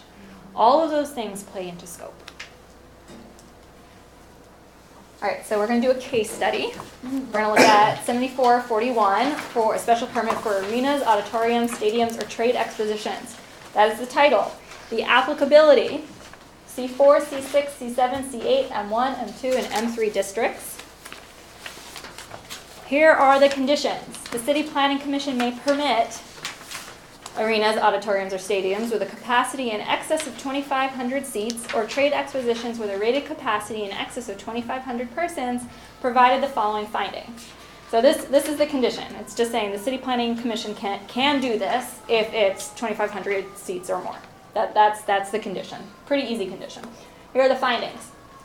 Principal vehicular access for such use is not located on the local street. So this is weird. It's a condition, but it's a finding. So sometimes that happens, especially in our older special permits. The findings are not as subjective. They're more prescriptive. But it's located on an arterial highway. Oh wait, that's not defined. Arterial highway is not defined. So that's, again, neighborhood knowledge. West Side Highway, arterial highway. Major street. Major is not defined. Street is. Community board has an opportunity to make an argument if they think something is not fitting here. Or a secondary, again, not defined, street is within 1/4 mile of those things. 1/4 mile, that's a discrete thing, but again, the highway or major street, not defined. All right, such use is so located as to draw a minimum of vehicular traffic to and through local streets and nearby residential areas. So typically when we see that finding, the applicant response is, oh, we have a sufficient amount of reservoir spaces, there won't be queuing on the streets, we have enough attendance, we have this, we have that. Community board, do you agree they have sufficient mechanisms in place to prevent local traffic buildup? Such use is not located within 200 feet of a residence district. You do not get to opine on this. This either is or isn't true. All right. Adequate reservoir space at the vehicular entrance and sufficient vehicular entrances and exits are provided to prevent traffic congestion. Feel free to ask for a traffic modeling, have them justify how it's enough. Typically for these special permits, we've seen them bring in models of other similar sized arenas to say, yes, this is how the parking works. This is when we expect a lot of people to come at the same time and leave at the same time, and this is the plan for that. Vehicular entrances and exits for such use are provided separately and are located not less than 100 feet apart. Again, either they're doing it or they're not doing it. Due consideration has been given to the proximity of bus and rapid transit facilities to serve such use. Proximity is not defined. You as a community get to define it. How about due consideration? That's the one that... Yes, due consideration. So Madison Square Garden works at its current site because it is right on top of a massive amount of mass transit and located, like the bus lines are right outside. So in terms of local impact, We can debate the lighting, the new lighting scheme, and all of those things. But again, going back to 19, that was one of the first ones to use this special permit. Actually, the first one to use this special permit. It was located right on top. You can't get more proximate than that. Or maybe you can. Maybe the subway entrance could open right up into the main lobby. Like there's right, but this is where the flexibility is in the findings. I always love this line. The City Planning Commission may prescribe appropriate conditions and safeguard to minimize adverse effects on the character of the surrounding area. So when the original Madison Square Garden special permit was approved, the City Planning Commission opined that the additional safeguards was to include public plazas adjacent to the property so that people coming up from the mass transit systems would not spill into the streets because, heaven forbid, they block car traffic. They did not prescribe benches in those spaces. They did not prescribe planting or anything pleasant. They just said, no, we need queuing space because we do not want to impede car traffic. Obviously, the commission is willing to prescribe different safeguards today. But this is a wonderful line that it does not appear universally for every special permit. So when it does appear for a special permit, this is your opportunity to talk about things that do not fall into the buckets of the other findings. So please take advantage of it. So that is the structure of special permits. We wanted to do a deeper dive into large-scale developments depending on how we're doing on time.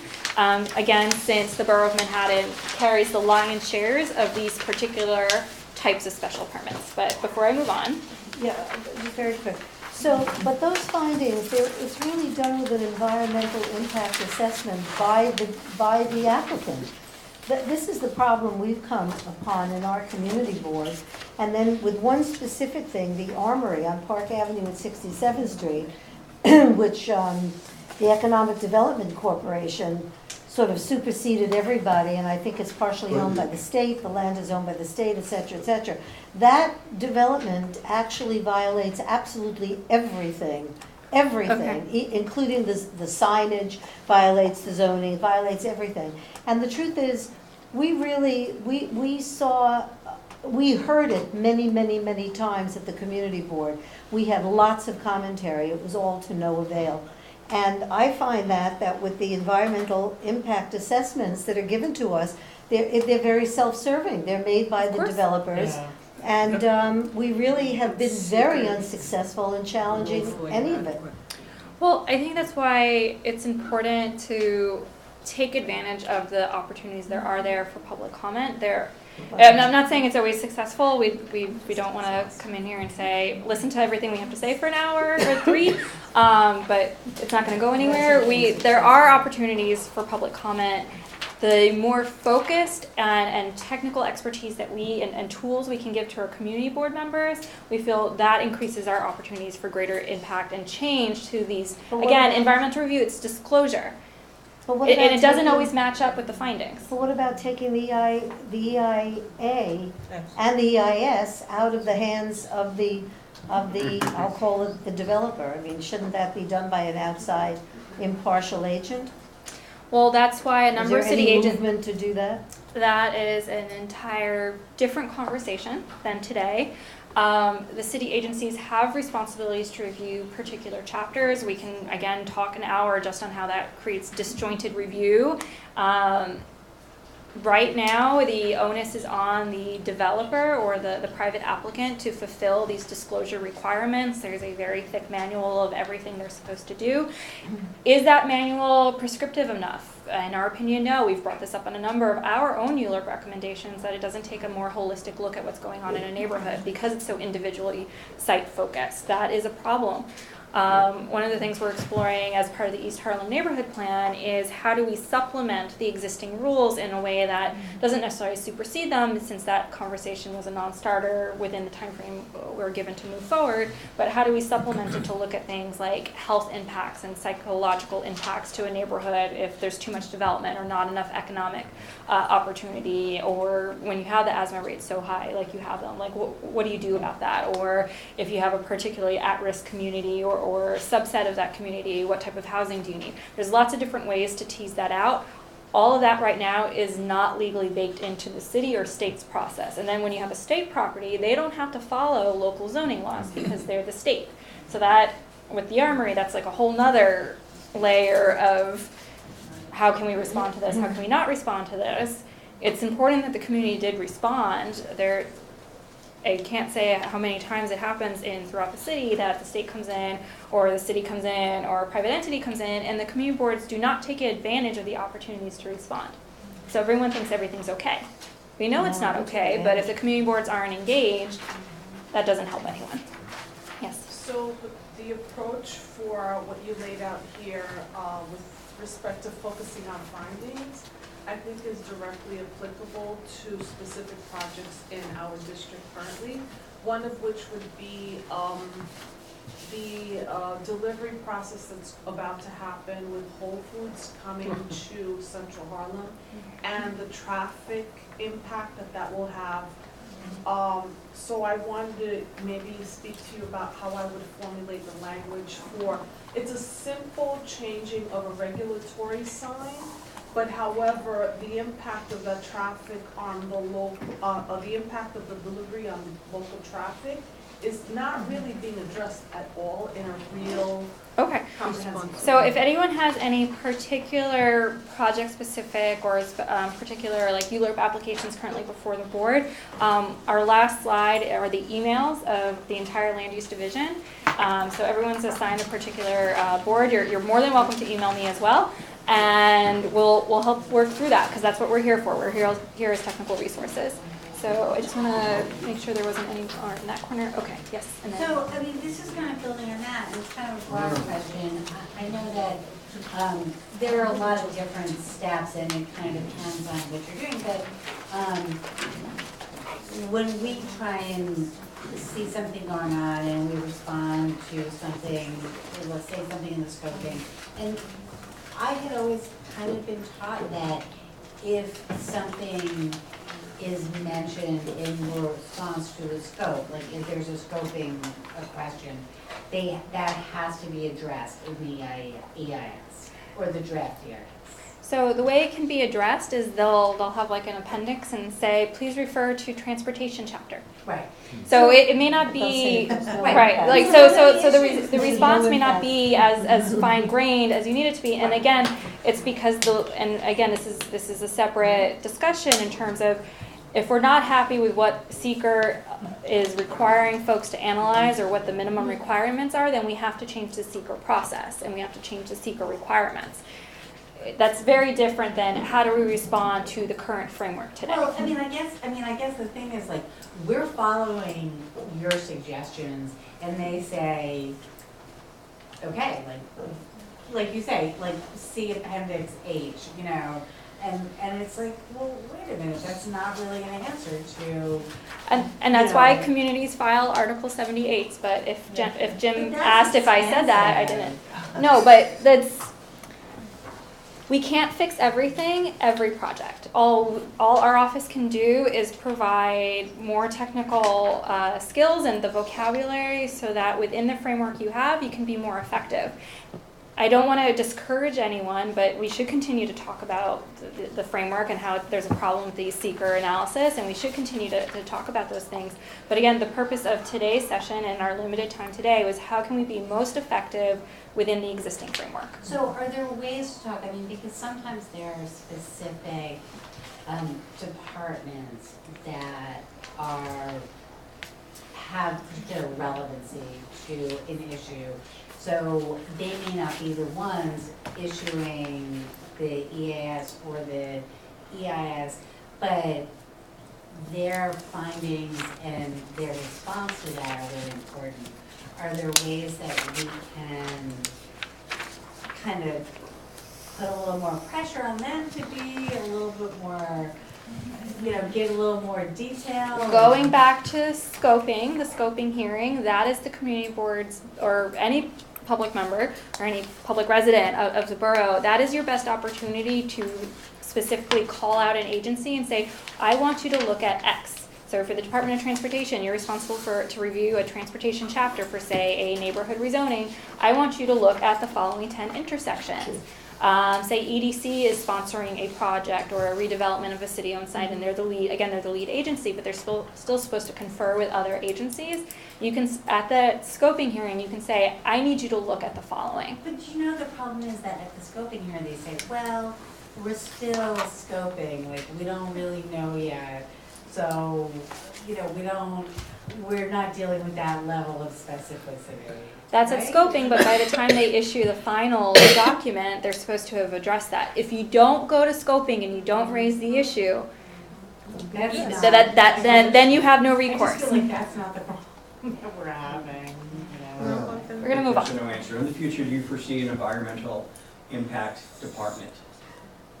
So the mayor's office has the Office of Environmental Coordination. Every single city agency has a division or folks who work on the environmental review. Again, especially for city projects, they each have, different agencies have a responsibility to review different chapters. For example, the LPC must review the historic resources chapter. That coordination is, in theory, supposed to be happening. Again, as many of you have found in different projects, it may not be happening to the degree it was envisioned, or things are getting missed. And again, that's why it's really important for the community board itself and for individual members to come to go through the documents. And then you already give so much time, but you know your neighborhood's best. So if you're not going to look at the scoping document and tell our office something is missing, like we can look at the big stuff. Like for some of these, I don't know why they forget to do like a lead analysis, considering it's on the former paint factory or something. But like that's an easy thing for us to call out. Or when they're talking about building next to a school, for example, and they say, oh well, the CEQR threshold only counts 100 and some odd days as an impact. And we're like, well, that's half the school year, so sorry, that's an impact no matter what. We have a checklist in some ways. Those are easy things for us to call out, but we need the community to call out all those other details, like the intersections for transportation or a school seat issue or other infrastructure issues. We don't have that fine-grained detail at our fingertips, but we do because we have you guys. So that's where we need your help. Yes. So,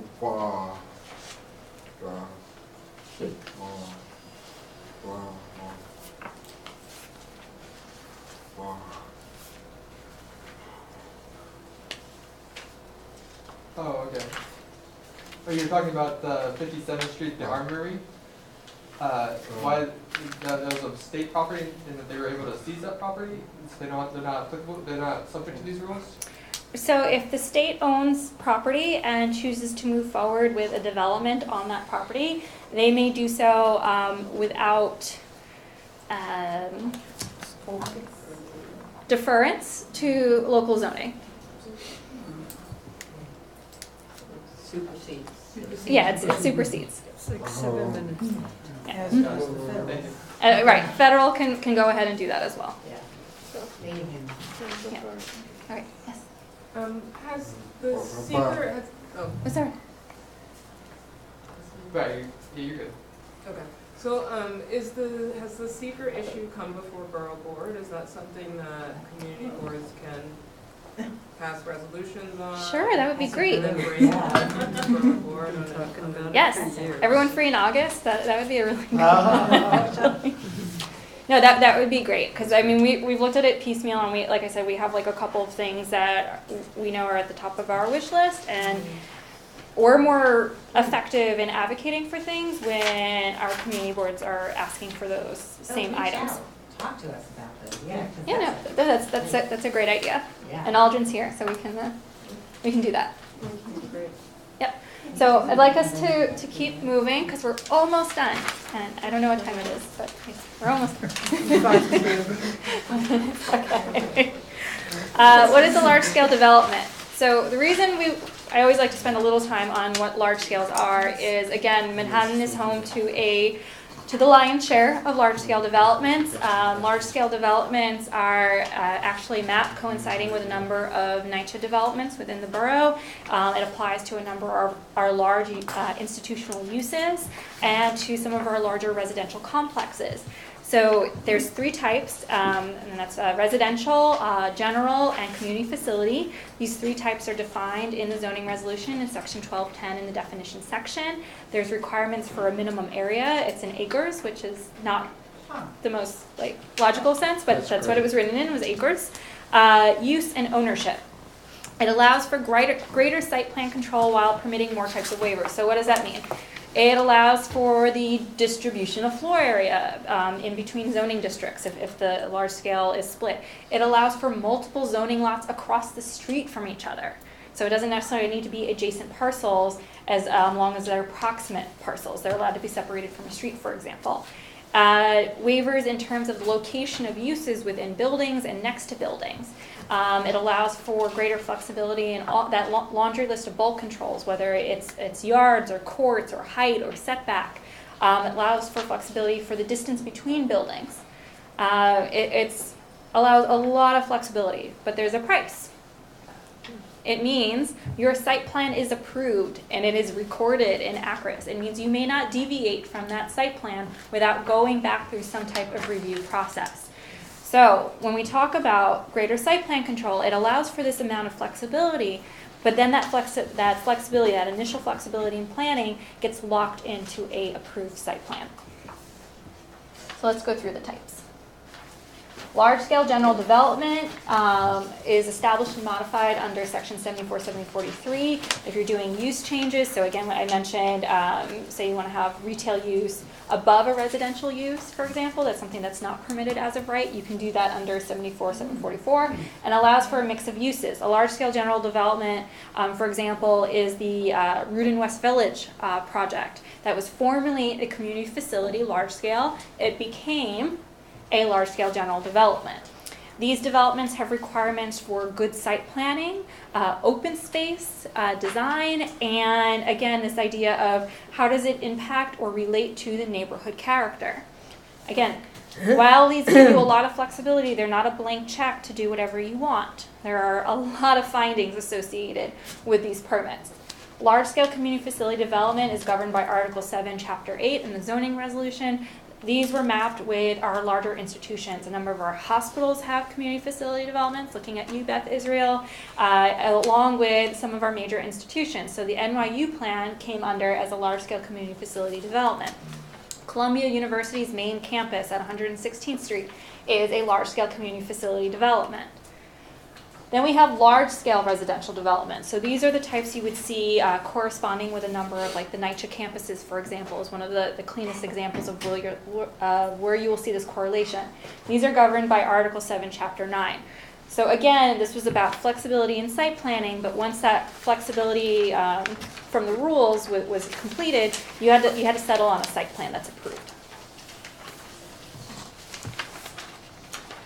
So I just, like I said, we wanted to take a few minutes to mention those. The Land Use Division is here as resources for all of you.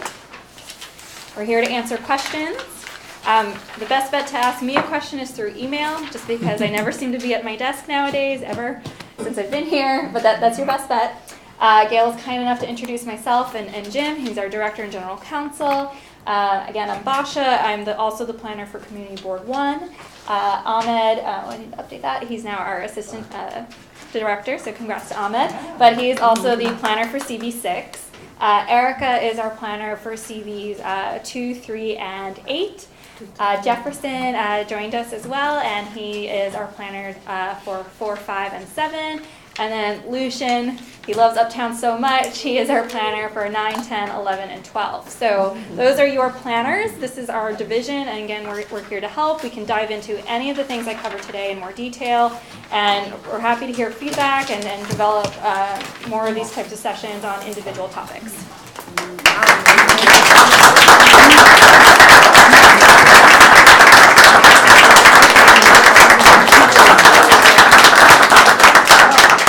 So I'm going to cut you off at 3 questions. You had an outstanding one from before, so I didn't want to forget about you, and then we'll go to you, and then you may have one more question. It's a yes, no. There was the map of Manhattan, red and then darker red. Yes. Is that Randall Island? Yes, so that's all part of, that's it's a CB11 interest area. Okay, and yes. CB5 is Jefferson.